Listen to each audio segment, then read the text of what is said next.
শুক্রবার ৭৯তম স্বাধীনতা দিবস। এই উপলক্ষে প্রতি বছরের মতো এইবারও হর ঘর তিরঙ্গা কর্মসূচি পালন করা হচ্ছে। সিপাহীজলা জেলার পুলিশ সুপার বিজয় দেববর্মাকে জাতীয় পতাকা দিয়ে শুভেচ্ছা জানান চরিলাম ছেচুরিমাই উচ্চ বিদ্যালয়ের ছাত্রীরা। তাদের সঙ্গে ছিলেন বিদ্যালয়ের প্রধান শিক্ষক শান্তিকুমার দেববর্মা, শিক্ষিকা শম্পা ভট্টাচার্য এবং সমীরণ কর্মকার। পুলিশ সুপার ছাত্রীদের উজ্জ্বল ভবিষ্যৎ কামনা করেন এবং দেশপ্রেমে সকলকে এগিয়ে আসার আহ্বান জানিয়েছেন বিদ্যালয়ের শিক্ষক। Higher secondary school SP office এবং ডিস্ট্রিক্ট কালেক্টর ম্যাজিস্ট্রেট অফিসের পাশেই আছি।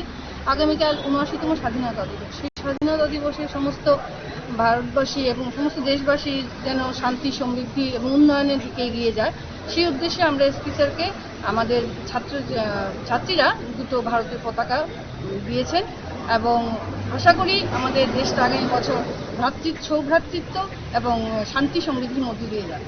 আমাদের এই উদ্দেশ্যে আসা যেন প্রত্যেকের মধ্যে এই তিরঙ্গা হর ঘর তিরঙ্গার যে একটা কর্মসূচি, সেই কর্মসূচি যেন প্রত্যেকের মধ্যে যেন প্রচলিত চালু থাকে এবং প্রত্যেকেই যেন এটার মর্ম বুঝতে পারে যে আমাদের দেশটাকে রক্ষা করা প্রত্যেকের ভেতরে যাতে দেশপ্রেম এবং জাতীয়তাবোধ উদ্ভূত হয়, যেন সৌভ্রাতৃত্ববোধ এগুলো যেন জেগে ওঠে, যেন পতাকাটা শুধুমাত্র পতাকার জন্য না হয়, এটা যেন আমাদের যে নিজেদের পতাকা দেখলে আমাদের অনেকটা শরীরে যেরকম শিহরণ জাগে, সেরকম আমাদের দেশের প্রত্যেকটা কাজে প্রত্যেক ইয়াং জেনারেশনকে যেমন এগিয়ে আসতে হবে, তেমনি আমাদের প্রত্যেককেই আমাদের দেশের পতাকাটা রক্ষা করার জন্য এগিয়ে আসতে হবে।